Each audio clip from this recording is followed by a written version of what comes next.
మరి ఎందుకు భయపడుతున్నారు ముఖ్యమంత్రి? నియోజకవర్గాల పునర్విభజన 33% మహిళా రిజర్వేషన్ అన్న వెంటనే రాష్ట్ర ముఖ్యమంత్రికి టెన్షన్ స్టార్ట్ అయింది. డిప్రెషన్లో పోతున్నాడు రాష్ట్ర ముఖ్యమంత్రి. ముఖ్యమంత్రి స్థాయిలో ఉన్న వ్యక్తి మాట్లాడాల్సిన మాటలకు కాకుండా దిగజారి ఒక ప్రధానమంత్రి స్థాయి వ్యక్తిని గాని పార్టీలను గాని విపక్ష పార్టీ నాయకులను గాని దిగజారి ఏ విధంగా వ్యాఖ్యలు చేస్తుండో మనం ముఖ్యమంత్రి భాష చూసిన తర్వాత తెలంగాణ సమాజం ఇలా నవ్వుకుంటున్నారు, అసహించుకుంటున్నారు. ముఖ్యమంత్రి భాష చూసిన తర్వాత ఈ తొక్కుతాము లోపల తొండ దొరగొడతామనో ఆ భాష చూసిన తర్వాత నవ్వుకుంటున్నారు జనం. మీరే నవ్వుతున్నారు, జనమంతా నవ్వుకుంటున్నారు ముఖ్యమంత్రి భాష చూసి. ముఖ్యమంత్రి గారు వ్యవహార శైలి మార్చుకోవాలి. ఎలక్షన్ రాగానే మాకు గుండ్లు గుర్తొస్తాయి, ఆయనకు గాడి గుడ్డు గుర్తొస్తుంది. ఎలక్షన్ తర్వాత తొండలు గుర్తొస్తాయి, తొక్కులు గుర్తొస్తాయి ఆయనకు. కానీ 6 గ్యారెంటీలు మాత్రం గుర్తురావు ఆయనకు. ఇచ్చిన హామీలు గుర్తురావు.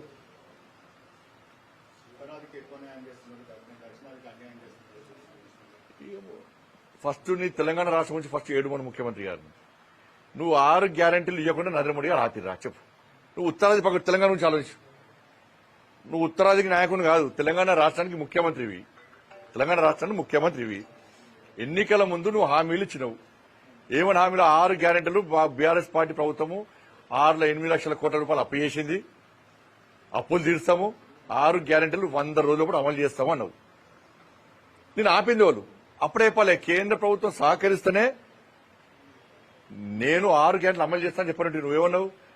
ఎవ్వరు సహకారం అవసరం లేదు, నేను 6 గ్యారెంటీలు అమలు చేస్తాను. ఫస్ట్ నీ 6 గ్యారెంటీ గురించి చెప్పు. ఫస్ట్ 2,500 రూపాయల మహిళలకు, 4,000 రూపాయలు ఆసరా పెన్షన్స్, తులం బంగారము, స్కూటీ, ఉద్యోగాలు, డిఏలు, పీఆర్సీ, ఇవన్నీ రైతు భరోసా, రైతు కూలీలకు 12,000 రూపాయలు, ఉద్యోగులకు నిరుద్యోగులకు నిరుద్యోగ వృత్తి. ఇంకా పదవీ విరమణ పొందినటువంటి వాళ్లకు పైసలు ఇవ్వకుండా ఎంత గోస పెడుతున్నావు నువ్వు.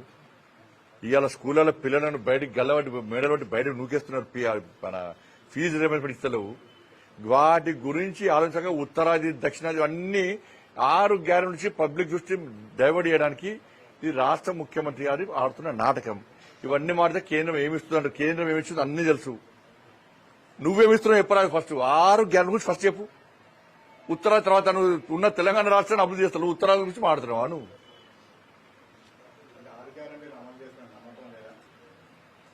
మీకుందా నమ్మకం చెప్పన్నా? 2 సంవత్సరాలే 100 రోజులు కూడా అమలు చేస్తున్నాడు. 2 సంవత్సరాలు ఒక గ్యారెంటీ అమలు చేసాడు. రేపు 2,500 రూపాయలు ఇచ్చిండా? 6 గంటలు ఇవే కదా. 4,000 రూపాయలు ఇచ్చిండా? తులం బంగారం ఇచ్చిండా? స్కూటీ ఇచ్చిండా? రైతు భరోసా ఇస్తాడా? గ్యారెంటీ లేని పరిస్థితి అది. రైతు కూలకు 12,000 రూపాయలు ఇచ్చిండా? ఇయ్యలే. డిఏలు ఇచ్చిండా? ఇయ్యలే. ఏంటంటే 2 లక్షల కోట్ల రూపాయలు అప్పు మాత్రం గ్యారెంటీ చేసింది. ఇది రాష్ట్ర ప్రభుత్వం యొక్క ఖజానా పరిస్థితి. ఇక ఏమవుతుందో చూద్దాం. అది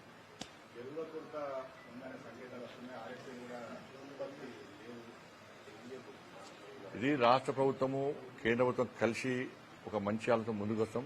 ఎరువుల కొరత లేకుండా, రైతులకు ఇబ్బంది కాకుండా కేంద్ర ప్రభుత్వం 100% సహకరిస్తున్నది.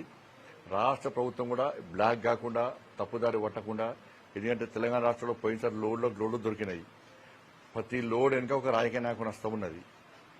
అవి జరిగినప్పుడల్లా కేంద్రం మీద నిర్ణయిస్తారు. ఏ రాష్ట్రంలో లేని ఎరువుల కొరత తెలంగాణ రాష్ట్రం ఎందుకు వస్తున్నది? దాని గురించి ఆలోచించాలి. కేంద్ర ప్రభుత్వం తప్పకుండా తెలంగాణ రాష్ట్రానికి సహకరిస్తున్నది కూడా. ఎరువుల కొరత రాకుండా. ధన్యవాదాలు.